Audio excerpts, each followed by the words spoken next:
Welcome back to Interconnected. I'm Dr. Pedram Shojai, and I'm excited to share another episode with you as we continue to be astounded by the microbiome. This time, our series follows our gut to the brain and reveals how your gut and brain communicate on many levels from birth to adulthood, back and forth. Science is now telling us we can improve the brain by focusing on our mind-altering microbiome. We'll explore this communication between our mind and gut and what part it plays in our well-being.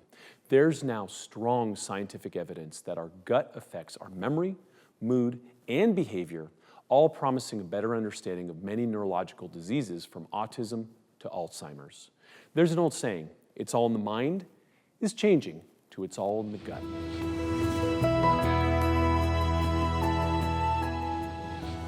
There's a huge link now between the gut and the brain and the way we interact. It's what we call the gut-brain axis, and when we talk about the gut-brain axis, I think it's important to clarify what do we mean. We mean that there are communication pathways between our gut and our brain, and it works both ways. Now, science in this area is in its early infancy, okay? We're learning more all the time, but so far we know that one route that we can exchange information, both from our brain to our gut, but also back from our gut to our brain, is the vagus nerve. One of the longest nerves in the body. It winds its way down from the brainstem, all the way down to our guts.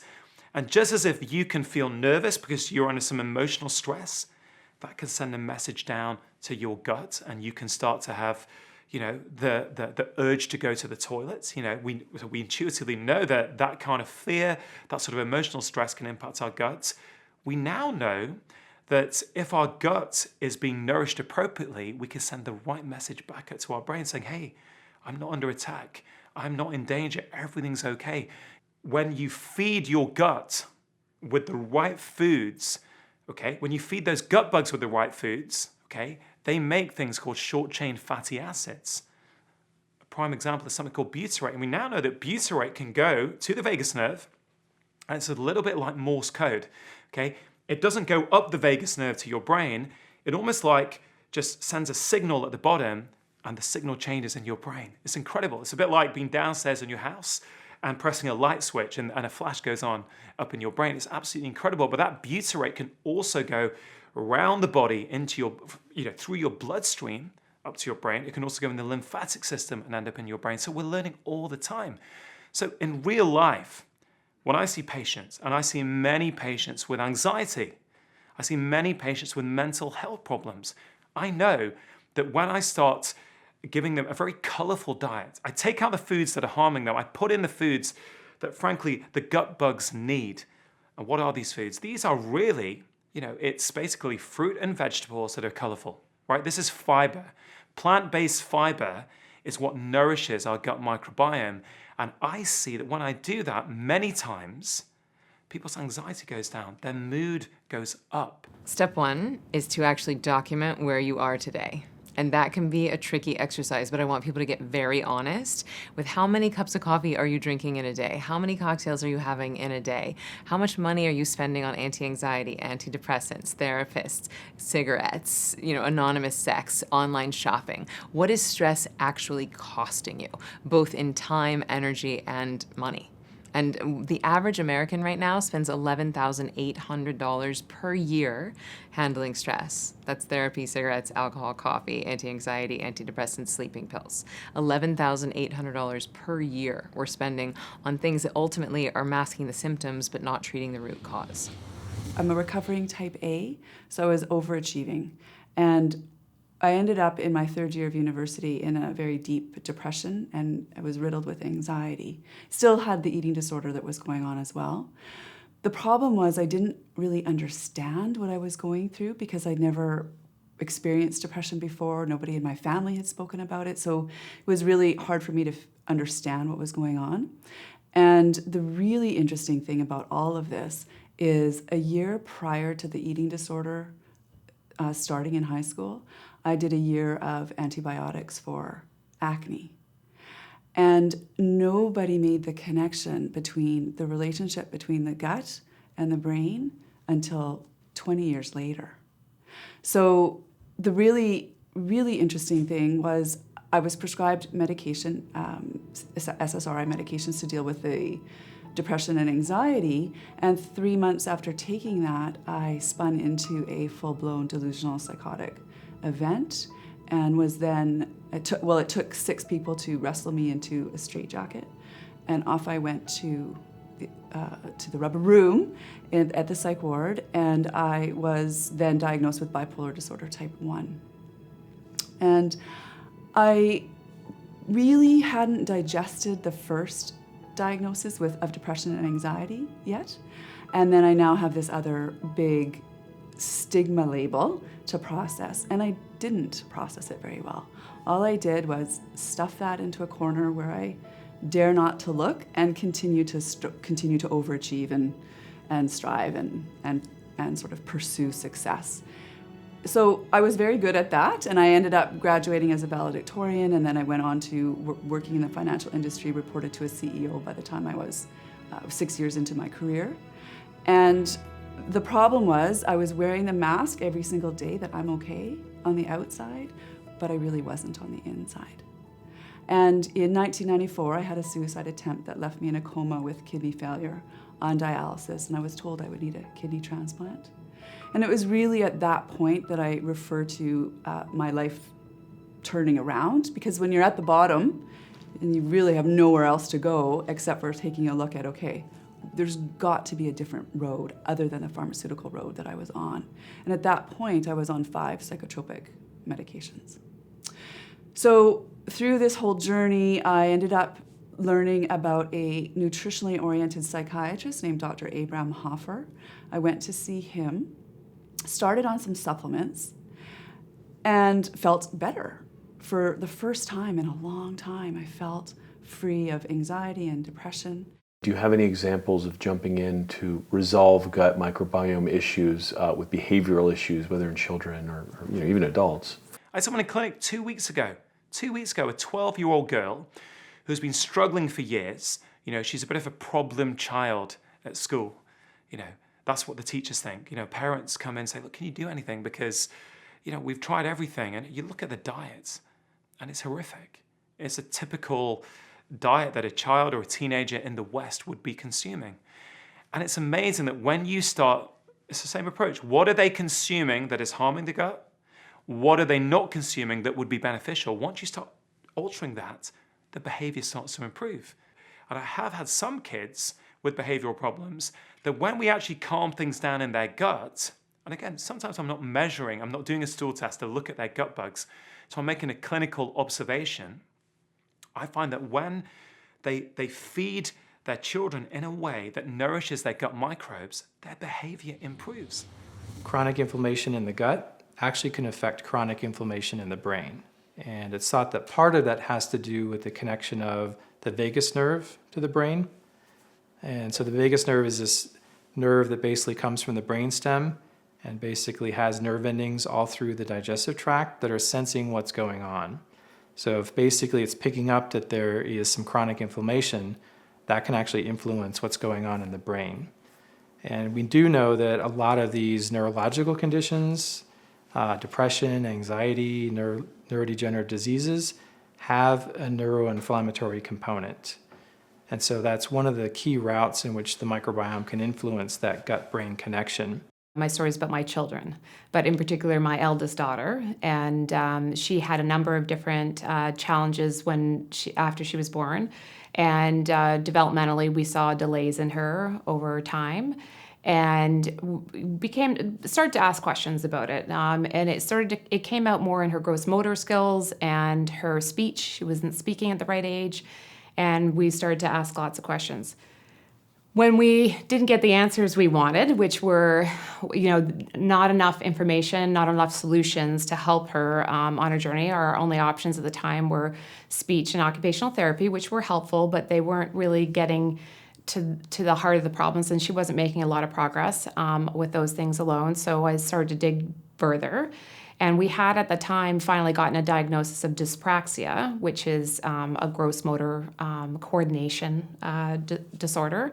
After we found out her diagnosis, there wasn't really any clues to it being connected to the gut or the microbiome in any way.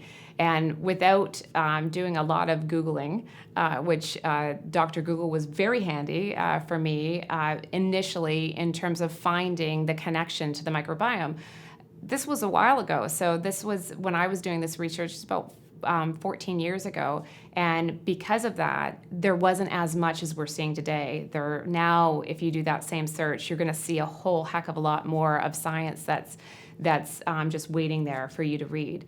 But back then, there was only one book that I could find at the time that I started with, and that was The Gut and Psychology Syndrome. And that talked about how the microbiome was the starting point. And as soon as I read that book and also then looked at my medical history with the birth of my daughter, I could put the pieces together of how the microbiome was integral to what was happening to her at that time. The prophylactic administration of antibiotics to the mother just before delivery, the 3 to 5 courses of antibiotics that infants to the age of 3 are receiving, that has probably the biggest impact, I think, on the whole future development of the microbiome and health, brain health and body health. The fact that she was a C-section baby was probably ground zero for why she was having a disruption in her flora, because she didn't have a natural birth where you get the flora from the mother. And then over the years, we've also added in things like comprehensive stool analysis and more functional medicine things, and that's when we've started to see the needle moving a lot faster, a lot further, because we started to get at the root causes as opposed to just the symptoms and the diagnosis. Any physician would say, okay, let's stop this. There's a taboo for antibiotics in the first 3 years of life.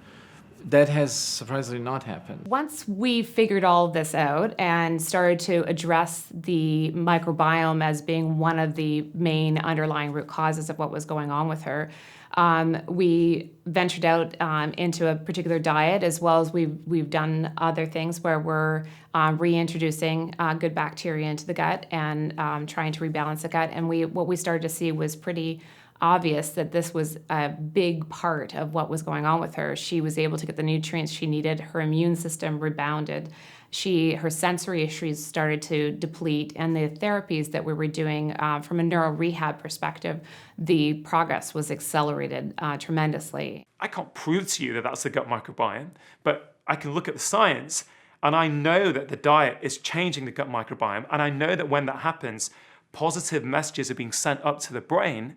So I absolutely feel that that is the reason why these kids, why these adults are getting an improvement. Now, sometimes it's not enough. So you have to do other things as well. But my clinical observations by doing this fits with some very current modern science. You know, in February 2017, we had one of the most significant trials of recent times in relation to this, which is called the SMILES trial. It was done in Australia. I think it was only 67 people. Okay, it's a small trial, but it was a randomized controlled trial. So that gold standard trial that we use as doctors when we assess the benefit of pharmaceutical drugs was being applied to a dietary intervention. So you had these patients with moderate to severe depression. They'd already been diagnosed. Okay, they've got a mental health problem. They were already on treatment, some form of treatment. Okay, we didn't change that treatment. One group was put on a modified Mediterranean diet. Okay, one group was not, and they had some social support. Okay, the modified Mediterranean diet consisted of all kinds of things, including lots of omega-3 rich fatty fish, lots of colorful fruit and vegetables. There were also some whole grains in this diet. I think they were like the real when we talk about whole grains, a lot of the whole grains that people buy in the West are not really whole grains. They're very refined and processed. But we don't necessarily go into the specifics. The point is they were put on a modified Mediterranean diet for 12 weeks. And there was a statistically significant remission rate in the group who went on the modified Mediterranean diet. Absolutely incredible. This was a randomized controlled trial. And I recently spoke to Professor John Crine, who's one of the lead world researchers in gut health and the brain out of Cork in Ireland. Absolutely incredible. And he's now working with that team to look at, are these benefits mediated through the microbiome? Absolutely incredible. Professor John Crine has done lots of research in this area. He's done a trial where people, I think it was that people who've got, they were exposed to a stressful situation, very standard stressful situation that is considered in laboratory testing to impose high levels of stress on the body. And one group were given a specific bacterium in the form of a probiotic capsule. I think it was Bifidobacterium longum, 22, but certainly a specific type of probiotic bacteria. And the group who got it, their stress resilience improved. The amount that their stress hormones went up in response to the stressor was reduced simply by taking a probiotic capsule. Now, to take a balanced viewpoint here, some of the trials with certain probiotic capsules don't show that. So he's trying to figure out which ones do and which ones don't. And I think we also need to recognize that we are still early in the science on the gut microbiome. So we don't quite know yet which probiotics, which particular bacteria, are going to help in what conditions, okay? But what do I say? I say, generally speaking, we regard probiotics as do no harm. Ultimately, very few of us as doctors who are using them think that if we get the wrong one, we don't think we're going to do any harm. And I feel very comfortable with that. But we don't have to take a probiotic. The most powerful way to change our gut microbiome is by changing what we eat, okay? And there's no risk there. So we can look at the science and see what the science is telling us, that the gut microbiome is critical for many different conditions. And we also know that your diet is the simplest and quickest way to change that. Hippocrates said all diseases start in the gut. There could actually be some truth to that many chronic diseases start in the gut. It's kind of a rediscovering of ancient truths about that. Not ancient, but older truth about a high fiber diet is good for most people. But now we know why, not because of the bulk forming and the water retention in your gut, or better bowel movements. It's because you feed your microbes the ultimate food, and they thrive and increase their diversity. You're doing some fascinating work here, you and your team, and you've been uncovering some really interesting things. Can you talk about some of the kind of recent developments and what you've been discovering about the microbiome?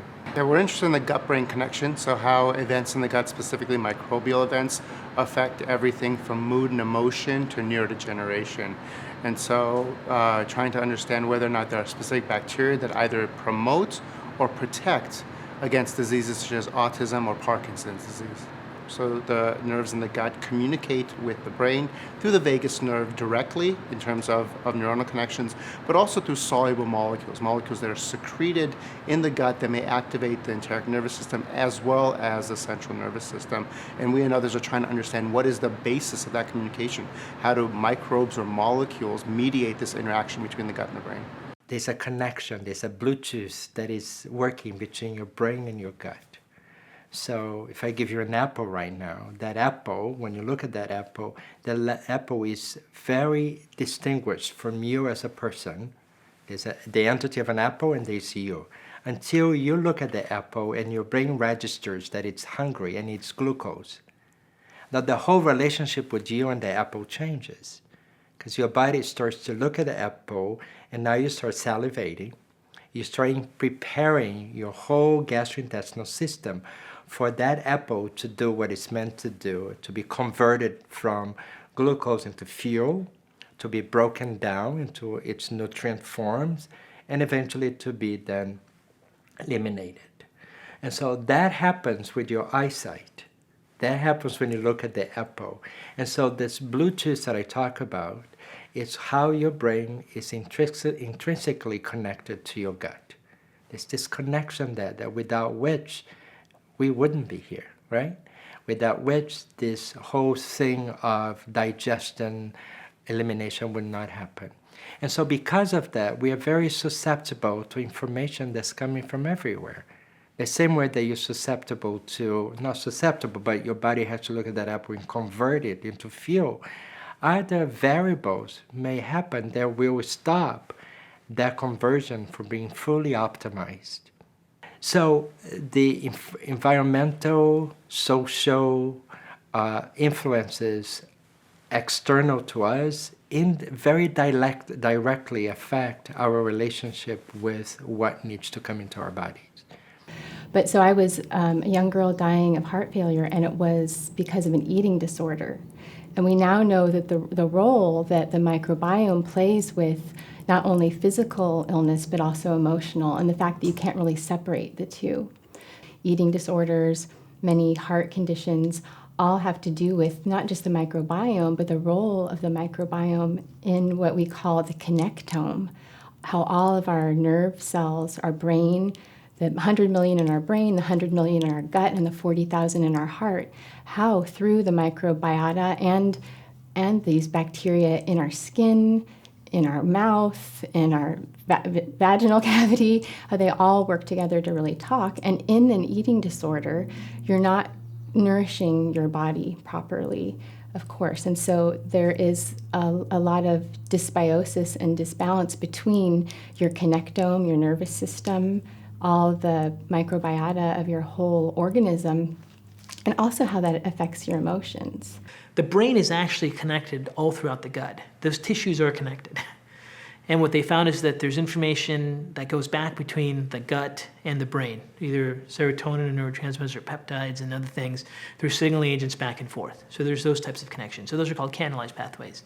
Then there are called non-canalized pathways, which isn't due to strict hardcore anatomy, that the gut itself releases neuropeptides and different polysaccharides and different cytokines that can cross the blood-brain barrier and have their effect on the brain too. Dr. Gershon wrote the book, The Second Brain, where he said, actually, there's more communications going from our gut to our brain than the other way around. And what are those communications saying? Well, those bacteria, they're making neurotransmitters. My God. They're making GABA, they're making serotonin, and they're sending those neurotransmitters to our brain. There's more neurotransmitters coming from our gut than we make in our brain. Is that not the personality? Does that not imply that maybe we should be dealing with the personality of a person's gut when they've got a chronic illness? Just a thought. So after this experience with my healing from the heart failure, I lived a very healthy lifestyle, but then it was in my mid-20s that I found myself in a very high-stress job and had fallen away from eating really well, was kind of using coffee to keep me awake and alert all the time, and eating more junk food than I had used to because I was so busy. And I started to have some health problems, digestive, and a lot of body pains. It was later diagnosed as chronic fatigue and fibromyalgia.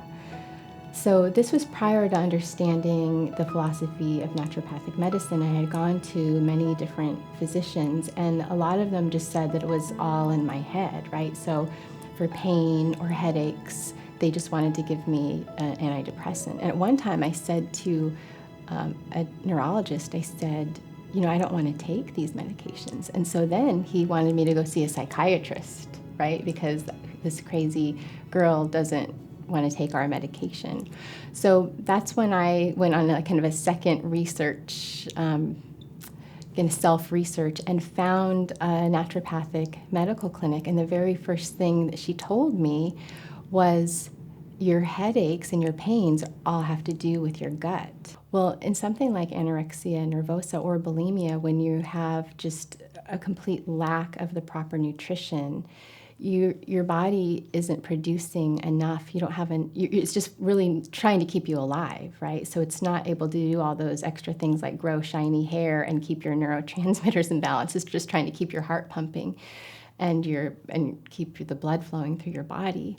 And so it was this feeling of never feeling really in my body. And I've counseled girls through this, and I think that there's like this dissociation, this dissociative state that happens because all of those chemicals that mediate our consciousness and our physical selves are off balance. Everyone has a unique microbiome. And so the details of how the microbiome interacts with the food that you're consuming and its effects on that individual have to do with the specific microbes and the specific activities that they carry out in that individual. And so the big question is, that's great information, and that really does influence the differences among individuals in how food and other factors influence their health. But how do we know that these individuals will react in a certain way? How do we know what their microbiome looks like? And so that's been a huge advance in the last 10 to 15 years or so. Technology has been developed in research laboratories to begin to use DNA testing to identify specific microbes. And that's gotten better and better over time, so that in the last few years, we can identify even down to the strain level exactly which kinds of microbes are in your particular microbiome. And based on that information and a wide range of rapidly growing research, we're starting to learn what these individual microbes are doing, which ones seem to break down fibers and which types of fibers, which ones actually can break down certain types of drugs, which ones can break down protein components, and then what products do they produce under certain conditions. So we can start to basically look at these patterns and make predictions and gain some insight not only into what sort of diet someone is eating. So it's a little bit of a check sometimes when someone says, oh, I've been eating a lot of fiber, and then we look at the microbiome and it doesn't really look like they've been eating as much as they think they're eating.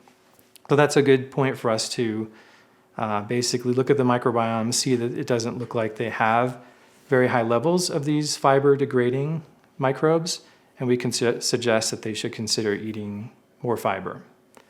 It can get very detailed at that point. We know, for example, that a particular type of product that's produced by the microbiome from fiber, called butyrate, and many, many research studies have shown that this product called butyrate actually is very good for immune health, for intestinal health, and even for brain health. So the question is, if we look at your microbiome and it looks like your butyrate-producing bacteria are low, and that's consistent with the symptoms that we're assessing and that you're potentially displaying, we can potentially recommend, in those cases, certain specific foods and supplements that have been shown in research to increase butyrate production. And then that has health benefits for that individual. So there's an intimate bidirectional relationship between these two things, and brain health is important for gut function, and gut function is really important for brain health. Our own genome isn't sufficient to induce or to promote all the different functions or activities of the human body, that we rely on inputs or signals from the microbiome. And it's really fascinating to see how bacteria in our gut provide signals or cues to our development and function, just as our own genome does. And many people have suggested, and I do agree, that we have two genomes, our own and a microbial genome. And that raises the whole question about the microbiome. We've got 30 trillion bacteria in there. Do we not think they're talking to each other? Do we not think they're communicating with each other? We've always known that the vagus nerve travels down to the gut and internal organs, but we had no idea how much of a two-way street it is. We're now learning about the massive amount of transference of information and even infection back up towards the brain. The gut and the brain have a direct connection, and we're about to follow up with how the microbiome directly influences diseases like Parkinson's and Alzheimer's. But first, let's review some of the key concepts on the gut-brain connection. The vagus nerve is the main connector of the gut and the brain, and it's a cranial nerve that has direct access to the internal organs. Interoception is the body's ability to sense things at an organ level, and we're just learning about this two-way communication pathway. Gut bacteria produce GABA and serotonin, two major neurotransmitters for mood and anxiety. We're finding certain bacteria in the gut that lead to Parkinson's and Alzheimer's years later. Butyrate is an anti-inflammatory byproduct produced by healthy bacteria in our guts. Now, before you run off to buy some, the real answer is to feed the bacteria to support its production.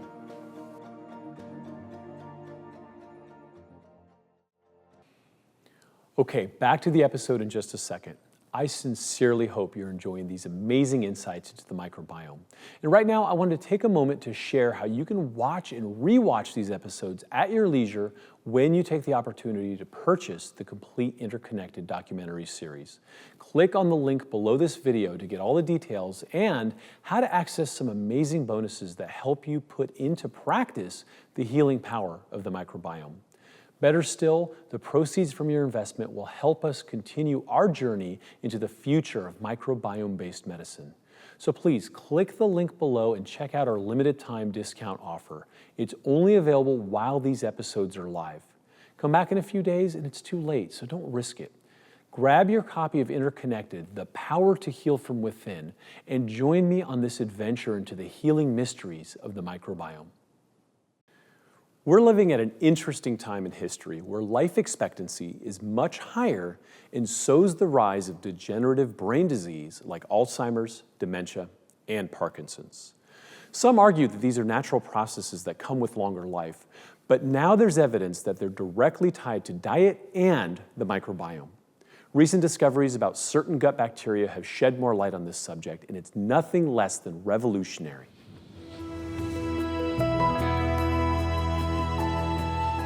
Dementia is horrible. I wouldn't, wish it on my worst enemy. It's really difficult for the patient. It's just as difficult, if not more so, for the family.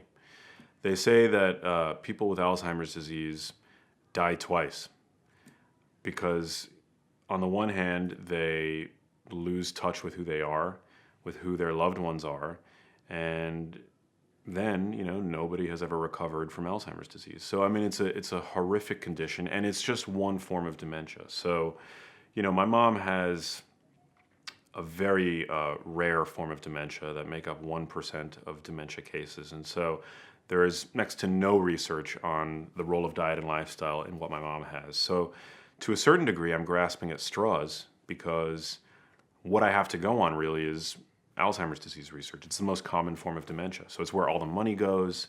And then Parkinson's disease is the second most common form of a neurodegenerative disease. And so really, I've had to connect the dots and put two and two together and really just take a kitchen sink approach with my mom. But at the end of the day, I'm not delusional. These conditions begin way earlier than the presentation of symptoms. I'm under, no illusion that my mom is going to reverse her disease at this stage in its progression. So for me, whenever I'm around her, I just try to be as loving of a son as I can.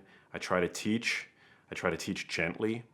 To me, I really want to get this information out to young people. And that's one of the reasons why I wrote my book, Genius Foods. Genius Foods is, written in the language of performance because that's what young people are into. So I wrote it really to be the ultimate Trojan horse so that a new generation is going to tune into this content and realize the role of gut health in brain health and unwittingly perhaps end up preventing their own dementia. We talk about Parkinson's, we talk about Alzheimer's, we talk about some of these really advanced neurodegenerative issues. And, most people, may know somebody that has something like that, but they're like, okay, I'm fine, that's not me. Let's talk about diminished output to the brain. Let's talk about the bad decisions and the brain fog and all the things that come from not having access to your brain for decades before this thing becomes a tremor or, memory loss. Yeah. Today, 1 in 7 younger people complain of memory problems. 1 in 6 adults is on or has used some kind of psychiatric medication. If you make it to the age of 85, you have a 50% chance of being diagnosed with Alzheimer's disease. These statistics are staggering, and yet, for the vast majority of us, if we really want to look into the crystal ball of the future and know our odds for developing Alzheimer's disease, it's a coin toss. So I was working in corporate America in a computer job and had, prior to that, been a very adventurous person. But as a result of working in this corporate America job, working really long hours, getting really stressed, I started to get anxious. And this happened in my late 30s. At the same time this was happening, I was having major cognitive issues. I was working in a computer job, and there was a lot of importance on accuracy and everything being 100% perfect, and I was finding that I couldn't think anymore, I couldn't focus. So I went to the doctor and I said, I can't think, and something's going on, and I've got this anxiety, and he said, okay, let's do a brain scan. Let's just rule out everything and let's do a brain scan. So he did a CT scan, nothing showed up, which was great. I started really to look at every aspect of the modern food environment and our lifestyles, leaving no stone unturned. And, you know, many signs inevitably pointed me to the gut and the role of gut health in the overall health of your body, but particularly the brain. The gut-brain axis is this really exciting area of science, and there are many question marks that still remain. But nonetheless, there is this link emerging in the literature that to me is incredibly compelling. And even though we're just at the very tip of the iceberg in terms of understanding the full relationship between the gut and the brain, I think, and the best available evidence to me suggests that we have enough information at this time that we don't need to sit idly on our hands as we await whatever is in our sort of genetic hand of cards. By 1996, we had gone to genetically modifying corn, soybean, and the sugar beet ultimately. Corn, soybean, and sugar beet are our staple crops that cover some 80% of our farm fields throughout the United States. Those staple crops through all history produced essential amino acids. If you spray crops with glyphosate, or the soil that they grow in, it turns out glyphosate blocks the ability of the essential amino acids to be made. Some specific ones: tyrosine, tryptophan, phenylalanine, 5-HTP, and a couple others. But let's take those first three: tyrosine, tryptophan, phenylalanine. These are the building blocks for all of the neurotransmitters that dominate your brain. We took the building blocks for your neurotransmitters out of the diet through spraying our crops directly with a chemical called glyphosate. What would we expect to emerge? Well, we should see a lot of neurologic dysfunction. It turns out that the biggest neurologic system that would touch that is your gut itself. The gut's got as many neurons in your gut than most pets have in their entire brain. Huge amount of neural density here that's now being exposed to an environment where there's perhaps some direct toxicity of that chemical glyphosate, but more importantly, you're deleting the neurotransmitter from your gut. So what's going to happen? You're going to get bloating after meals. You're going to have screw up the peristalsis and movement of material through the gut. So you're going to get heartburn, bloating, irritable bowel syndrome stuff where you're kind of shifting from diarrhea to constipation, back and forth. You can't have regular bowel movements. Upwards of 80% of people with Parkinson's have constipation. And in almost all cases, the constipation precedes their motor symptoms. So Parkinson's is a neurodegenerative condition. The main symptom are tremors or motor dysfunction. It is also associated with depression and other cognitive defects as well, but it's diagnosed based on its motor defects.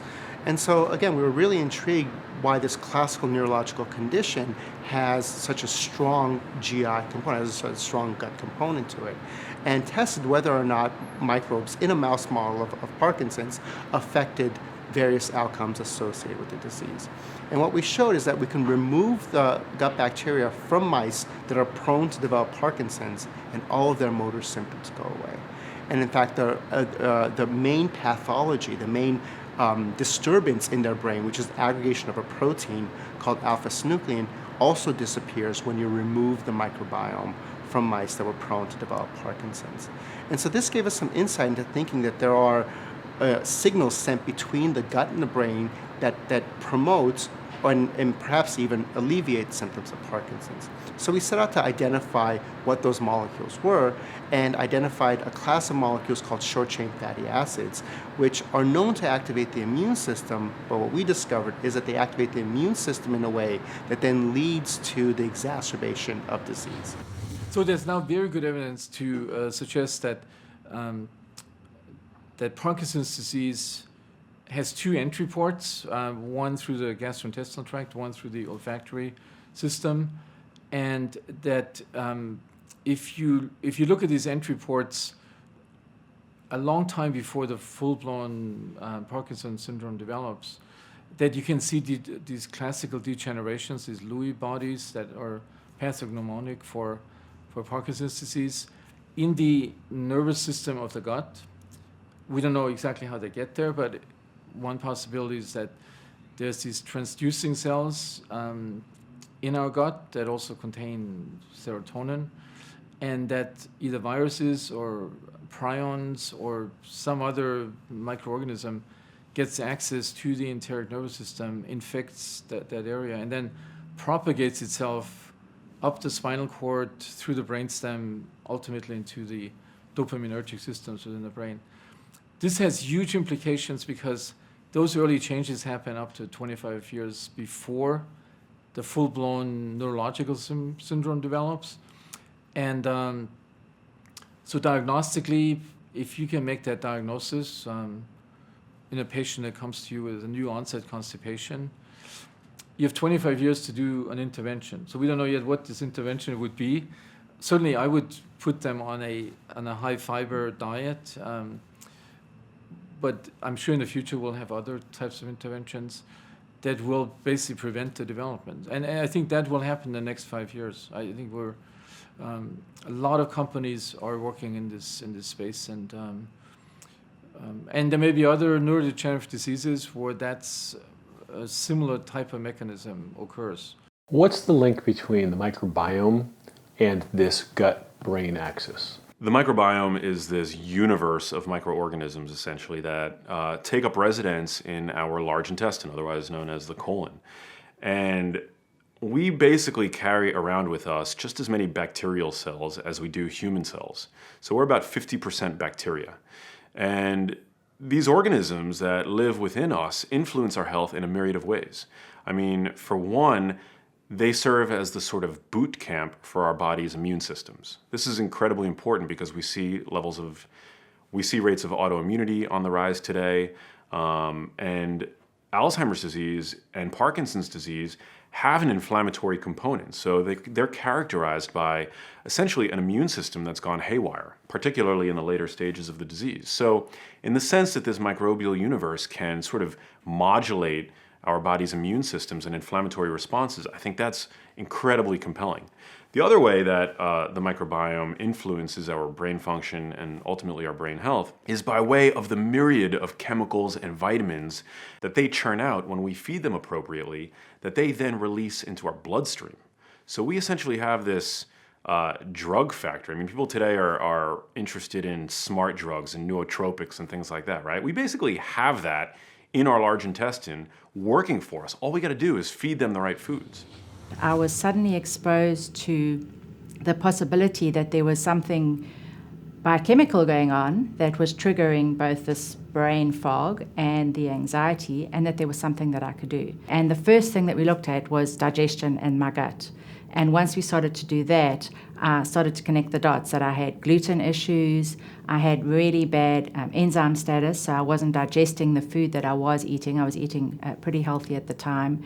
And I discovered other food sensitivities. So my whole life, I had this underlying issue with my gut, and I think it was a combination of the going through hormonal changes in perimenopause. It was a combination of the stress and the past underlying gut issues that I had that brought everything to the surface and caused this anxiety, this panic attacks.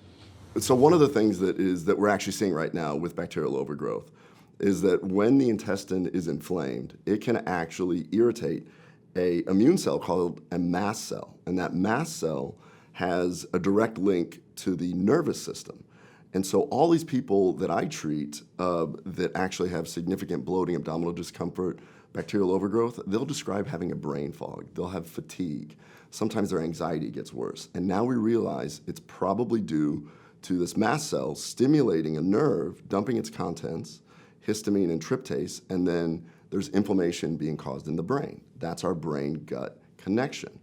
Now, we do see that this histamine sensitivity can be just histamine sensitivity. It can be mast cell activation syndrome, MCAS, and then it could be actually go so far as to become a cancer called mastocytosis. So this is something that we really need to start paying some attention to. Why are some of these people having all these mast cell issues? And that's kind of next level of what we're working on. To me, it's just fascinating that some of these horrific diseases might actually begin well below the neck, and in fact in the gut. I mean, our minds produce who we are in the same way that a joint produces movement. So we've got to take care of our brains. I mean, we can't exactly look in the mirror and flex our hippocampi the way that we can, our biceps, for example. But by exercising more, by eating a healthier diet, I mean, it's essentially giving our brains a workout. Once I started to make these changes, dietary changes, looking at the gut, looking at nutritional deficiencies, the results were pretty profound. Not everything was perfect, but I started to feel better right away. The microbiome and figuring out what was going on in my digestion was key to my recovery, and I consider it to be key to my resilience and health going forwards, whatever comes my way. If it's a stressful situation, if I'm exposed to some other kind of parasite, if I'm under a lot of stress and I'm losing nutrients because of what's going on in my gut. So to me, I think the microbiome is central, and I'm just so excited to see all the research that's coming out about how important gut health and our microbiome is. Is there anything that we've learned to date that can be, dietary or supplementally driven that can help move this along, or is it still too early? Microbes eat what we give them. In other words, whatever foods we eat, microbes begin to digest, begin to break down metabolically before we do. In fact, the vast majority of the nutrients that we absorb are breakdown products from microbes. So diet is an important factor in all microbiome biology, research, or the effects in the clinic. And what many people are now doing is trying to understand, what is that diet microbiome relationship? In other words, in the presence of certain organisms, are there specific diets that may feed the quote-unquote beneficial organisms and cause them to bloom? Are there diets that may reduce the expansion of harmful organisms as a therapeutic intervention? And so, of course, diet and microbiome are intimately intertwined, but we still, as of this point, don't have specific diets for various different indications, various different diseases. But again, trying to understand how microbes metabolize the foods that we ingest will lead to an understanding of how those byproducts, those metabolites, affect neurological conditions. There was this really incredible research performed fairly recently where they found in a large population patients that underwent a procedure called a vagotomy, where they basically had their vagus nerve severed, which connects the brain to the gut, liver, gallbladder, and other organs. They found that people who had that procedure had a 50% risk reduction for developing Parkinson's disease. They've shown us that microbes in the gut can actually influence, by way of the vagus nerve, the susceptibility of proteins in the brain to cross-link and clump together. So Alzheimer's disease, Parkinson's disease, these conditions are characterized by the clumping of these proteins in the brain. So the notion that Parkinson's disease might begin in the gut and make its way up to the brain by way of the vagus nerve, to me, is fascinating, and actually one of the earliest and most frequently overlooked symptoms of Parkinson's disease begins in the gut. It's constipation. By the time you show your very first symptom of Parkinson's disease, half of the dopaminergic neurons involved in movement in the part of the brain affected by Parkinson's disease are already dead. And we can't regrow those neurons once they're gone. So none of these diseases, like any chronic disease, begin overnight. They all bubble up in the body over years, if not decades, before the presentation of symptoms. The microbes in and on us participate in a variety of chemical pathways in our bodies. And when I say chemical pathways, I mean the series of events that leads to the production of, say, serotonin. So we need serotonin in order to regulate our appetite and to regulate our sleeping and to keep our mood up, right? Serotonin, people who have low serotonin are thought to suffer from depression. There's a connection, a relationship between lack of serotonin and moodiness or sadness or depression. Serotonin is produced by cells in your gut. Most of it is produced by cells in your gut. But those cells can't produce serotonin in adequate amounts unless there are certain microbes present who essentially poop molecular byproducts that the cell needs to construct the serotonin. And who knows how many, I mean, who knows? One can find out, and there's plenty of scientists who are trying to study this, or trying to figure out which microbes are contributing which part to create these essential compounds that help make us survive the day. And I have a lot of patients that have mood issues, a little anxiety, depression. And I use a similar approach no matter what those issues are of the list I gave you. So it's making sure that the gut is healthy. I want to make sure that they're not eating foods. I mean, people eat 3 times a day. I have to make sure that the foods they eat don't cause inflammation. The consistency of the stools is screwed up. And then you start to get, real inflammatory changes in the gut lining. You can get colitis, you can get Crohn's disease, all these things kind of emerging as you're screwing up this whole neurologic system.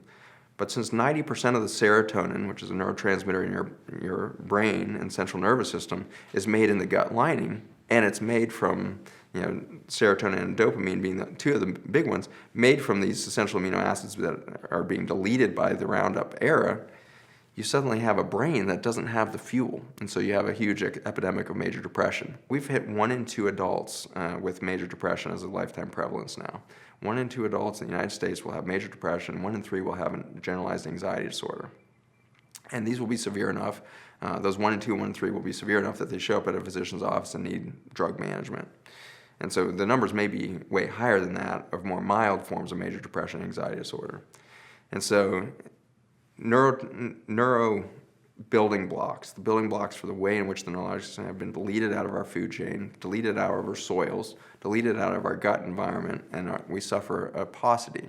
So now we're dependent on pharmaceutical drugs that block the reuptake of these chemicals to try to artificially increase in a synapse the amount of serotonin and dopamine present because they're running on fumes. Your brain and your gut are literally running on fumes because you're lacking those essential Legos or amino acids that would build those big neurotransmitters.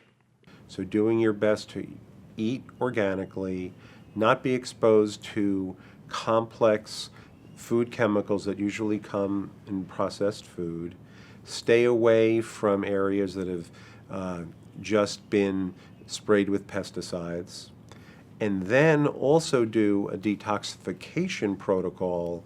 And many of the supplement companies and functional medicine practitioners know how to enhance detoxification.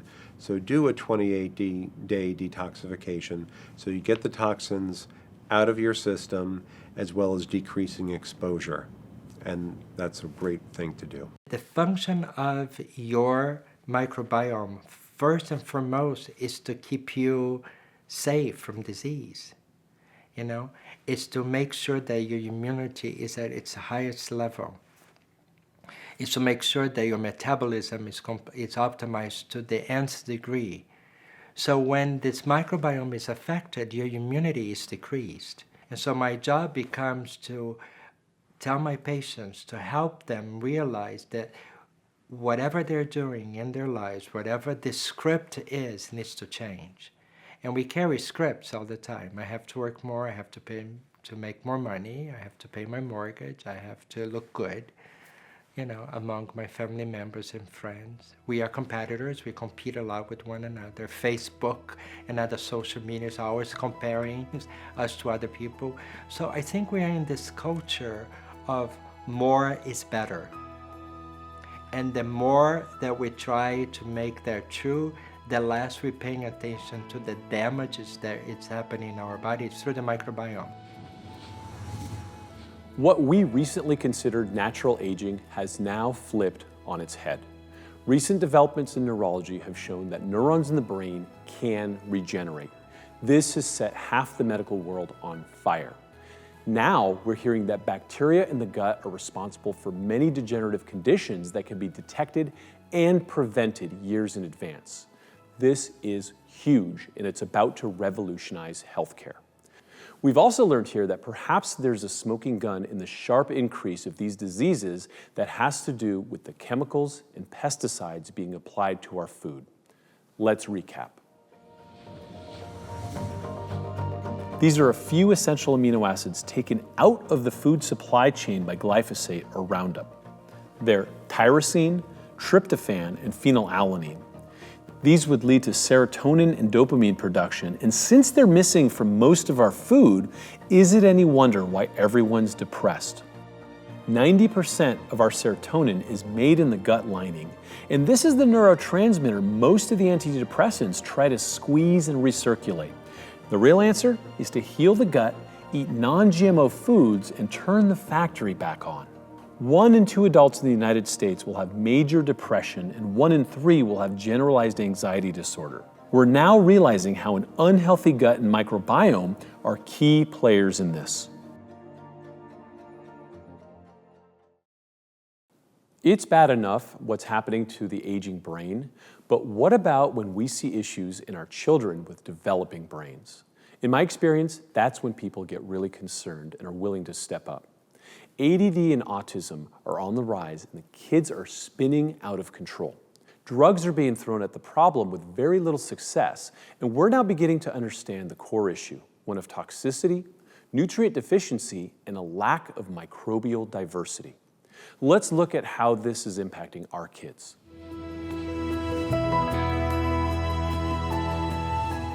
In 1975, we had a rate of autism of 1 in 5,000 children. When I grew up, I had never heard of autism. There were certainly no kids in any of my schools that had autism. And, you know, I was just a normal kid, grew up. Now you go to a school and we're at 1 in 36 children with autism. 1 in 8 has attention deficit hyperactivity disorder diagnosed and treated with a stimulant drug like Ritalin or Adderall, which is speed. And so in a single kindergarten class, you see this huge neurologic stress. Our trajectory from 1 in 5,000 children in 1975 to 1 in 36 today accelerated the fastest since 2012. We were on a pretty steep climb, and then it went vertical in the last 6 years. At our current rate, we're going to hit 1 in 3 children with autism by 2035. Let's talk about what you would do for that kid, and then what looking down the barrel of a life of starting with Ritalin and Adderall might do to their long-term health, you know, thinking it's some innocuous thing that'll help them sit in school. I think functional medicine, integrative medicine, has a great approach. We have a great track record with treating autism, ADHD, ADD. Again, in this population, we see disturbance in the microbiome. We often see food addiction, food allergy, food sensitivity. Micronutrient deficiencies are really common. Sometimes the energy centers in the mitochondria, we see imbalances there, and so we need to shore up nutrients. We might see increased oxidative stress, free radical activity, which, you know, fundamentally can break down key proteins. There can be a little bit of imbalance in the neurotransmitters in the brain. I mean, in fact, there is. That's the pathogenic, one of, you know, the fundamental pathogenic mechanism of some of these conditions. But the cause of those, you know, we need to zoom way out, and it tends to be, you know, micronutrient deficiencies, microbiome disruption, food reactions, and so forth. So we can do some pretty fundamental treatments and turn them around. Picture that now. 1 in 3 children with a neurologic condition that keeps them from being able to participate in what we would kind of consider a normal economic productivity state. They can't participate in a normal classroom, they can't participate in a normal business environment, they're not going to be able to be productive in the current environment that we have. And it takes 2 people to be productive enough to supply the resources needed to support 1 autistic child. And so if it takes 2 to support 1, and 1 in 3 have the condition, you're going to wipe out an entire generation who has to be productive enough just to handle autism alone as if that was the only disease process. Our entire naming system in medicine is based on symptoms and geography. What are the symptoms and where is it? Do you have stomach pain? Do you have head pain? What is it? And then we categorize people according to these symptoms and geography, and not according to the causes or the mechanisms. So you can have one cause that can cause dozens of diseases. You can have one disease that's caused by dozens of causes. So Just because you know the name of the disease doesn't mean you know what's wrong with you, right? If you say you have depression, it's a common name we give to people who are sad and hopeless and helpless and have no interest in sex and can't sleep and have no appetite and feel suicidal. But we say you have depression. Depression isn't the cause of the symptoms, it's the name of the symptoms.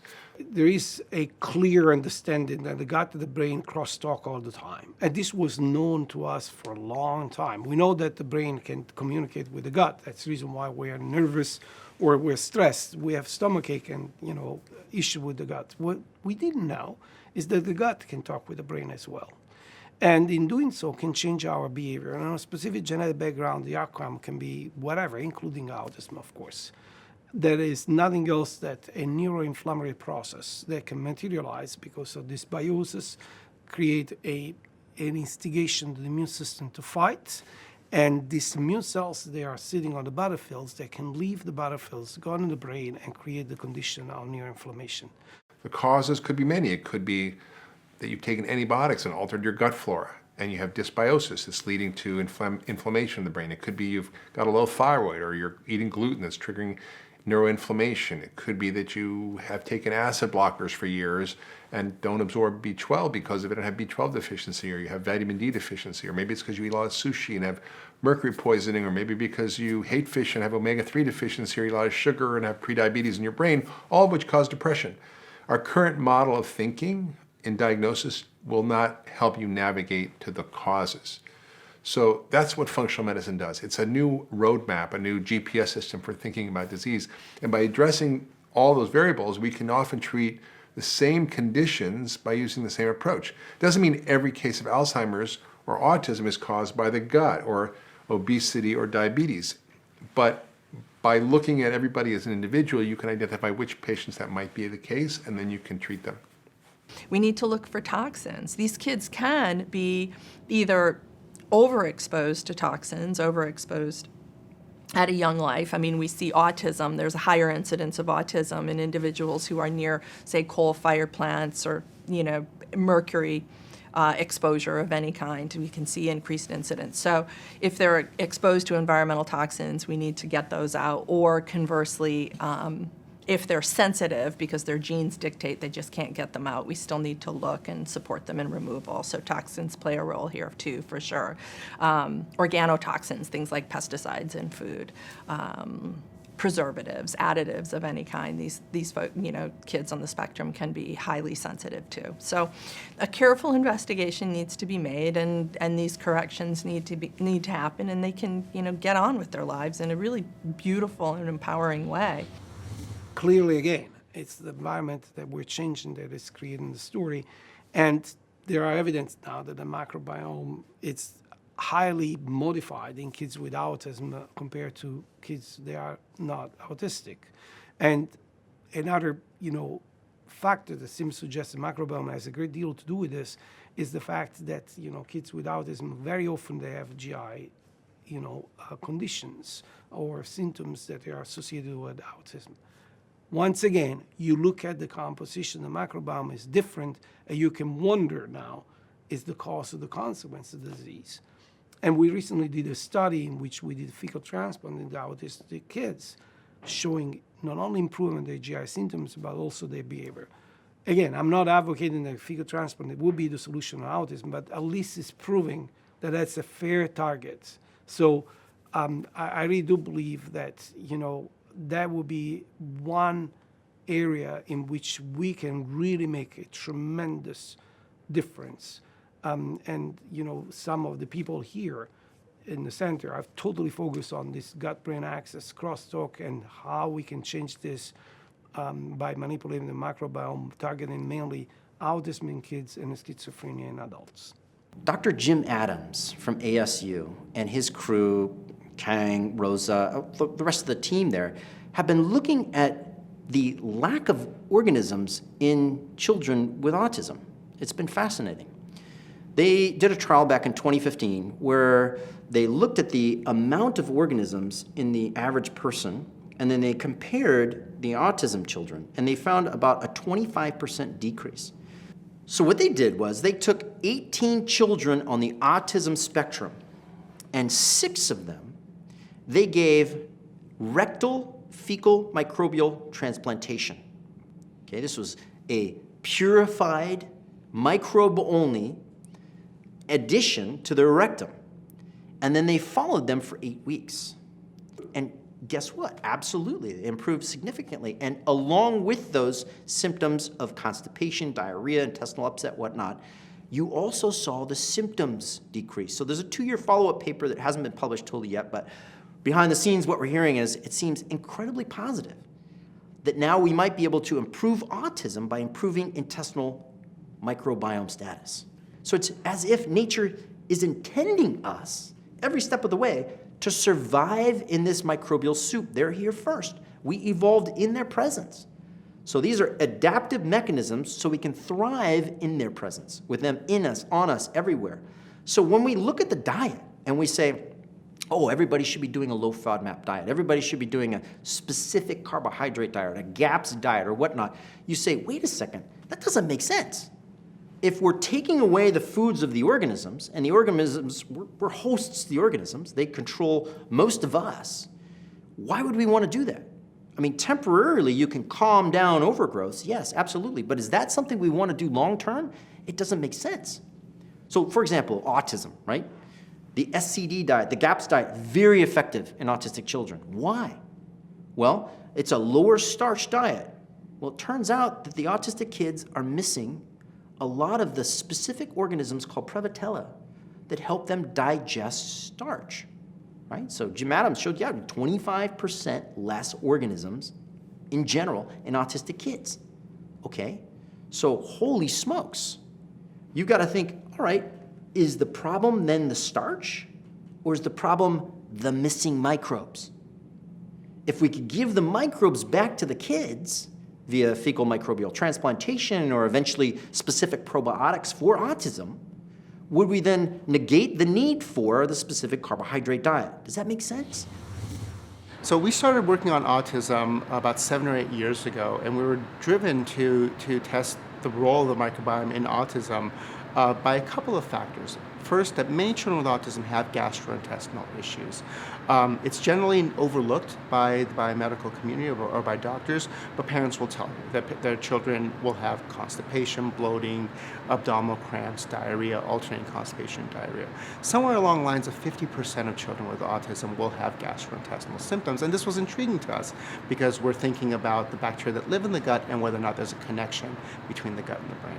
The other aspect that made us think that there might be a role for microbes in autism is the increase or the reported increase in the diagnoses of autism, as that there is a very rapid increase in the number of cases of autism in developed Western countries.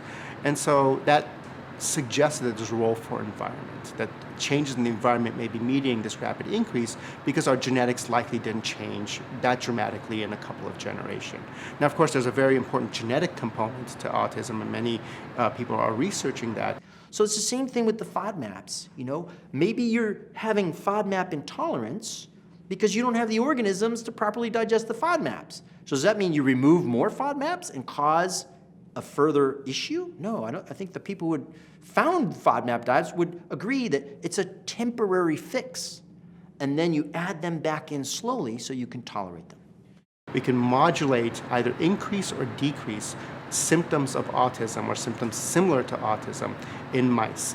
And we're trying to understand what mediates that gut-brain connection. So how do microbes in the gut affect very complex behaviors which are driven by the brain? And of course, there's a lot of work that remains to be done, but we've identified several metabolites or small molecules produced by gut bacteria that we believe penetrate into the brain, affect the activity of neurons in the brain, and then mediate behavioral outcomes. And so we're trying to understand the basic biology of that in an effort to understand how environment contributes to autism. Is there a particular kind of subset of bacteria that kind of take over and kind of become dominant that have these metabolites that we see in autistic kids versus a healthy, more diverse bacterial colony? we've shown that there's a change in the metabolome or the global profile of metabolites in animals where the microbiome has been shifted in a way that affects behavior. There's human studies showing the same thing, that if you look in urine or serum of children with autism, that their metabolomes are different. But we don't know exactly what organisms or what biochemical pathways are dysregulated. Again, we have our hands on some metabolites. We believe that those metabolites have the ability to modulate behavior, but exactly where they're coming from, in other words, which microbes are coming from, still remains largely unknown. And even more fundamental is what caused that change in the microbiome in the first place. No, the problem is we're not going to survive. We are dying. 1 in 3 males has infertility in the United States. 1 in 4 women is infertile in the United States. We keep on this trajectory, we won't be able to reproduce our species. And even when we do reproduce it, it's in a disease environment. Like I said, the C-section rate and all this disease around and everything else. We are collapsing as a species. It's not getting talked about, so where is the hope? And it turns out it's in the microbiome. The microbiome is so freaking forgiving and so passionate about life itself. It springs forth life everywhere it touches. It can make life out of nothing. The microbiome is now believed to be our best hope for the survival of the species. It helps us offset toxicity, digest certain foods, and regulate brain function. We see common disturbances in the microbiome of children with many of these modern problems, and ongoing research hopes to find preventative and corrective measures in the gut. Of course, living next to a coal plant isn't helpful, so a winning strategy is to minimize toxin exposure while bolstering the microbiome with diet, environment, and lifestyle choices. Let's take a few moments to review some of the key takeaways. 1 in 8 kids has attention deficit or hyperactivity disorder, diagnosed and treated with a stimulant, or Adderall, which is essentially giving our kids speed. In 1975, we had a rate of autism of 1 in 5,000 children. Now, we're at 1 in 36 children with autism. At our current rate, we're going to be at 1 in 3 children with autism by 2035. Picture that now, 1 in 3 children with a neurologic condition that keeps them from being able to participate in the economy. And it takes 2 people to be productive enough to supply the resources needed to support 1 autistic child. We see that there are 25% less organisms in general in autistic kids. So we now understand that autistic kids are missing a lot of the specific organisms in their guts, like one called Prevotella, which help them digest starch. This is just some of the wisdom on this subject. Our team has put together a vast array of resources for you in the Interconnected Companion Guide. It's filled with natural substances you can start healing your gut with right now. Maybe you or someone you know often feels sick, but you can't quite put your finger on the cause. So many of us have illnesses and ailments or diseases we could do nothing about unless we understand how our microbiomes affect, control, and govern our health. What if you could bring all this healing knowledge into your home and support our quest to share this information with the world? Click the button below and check out how you can get the full Interconnected documentary series, plus a collection of exclusive bonus resources that are available only to those who invest in the full set. The best part, you can get the entire package at a massive 50% discount right now, only during the live launch. You'll get lifetime access to everything you've seen in the episodes in 3 different formats: video, audio, and text transcript. And you'll also get the companion guides, the extended uncut interviews, and the How to Live Probiotically guide that helps you put it to work. And everything you learn here, you get to take into your life. We also have our holiday cooking guide included, but you can only get this set at this massive discount during the live launch. So let's put the power of the microbiome into your hands. Please order the Interconnected at-home set right now, risk-free. Okay, back to the episode. The gut-brain connection is profound and it's real. The microbiome is the interface that's been the missing piece all along. We're just beginning to understand the fallout of the loss of many of these microbes and are seeing it in our elderly and young populations. For those in the middle, well, we're seeing all kinds of chronic disease, fatigue, brain fog, depression, and obesity. Just the normal stuff everyone's complaining about. This is a real wake-up call. In the next episode, we're going to examine the microbiome's role in thyroid disease, obesity, and diabetes. Spoiler alert, it's all interconnected. Make sure you check out the resources we've created for you and get yourself a copy of the series. This life-changing information can save your life and help your entire family. We've put together the content in video, audio, and transcripts for you, along with a number of vital resources and the director's cut of all the full-length interviews. You can't get this information anywhere else, and it took my team over a year to put all the research, wisdom, recipes, and gems together for you. Take advantage of it. I'll see you in the next episode.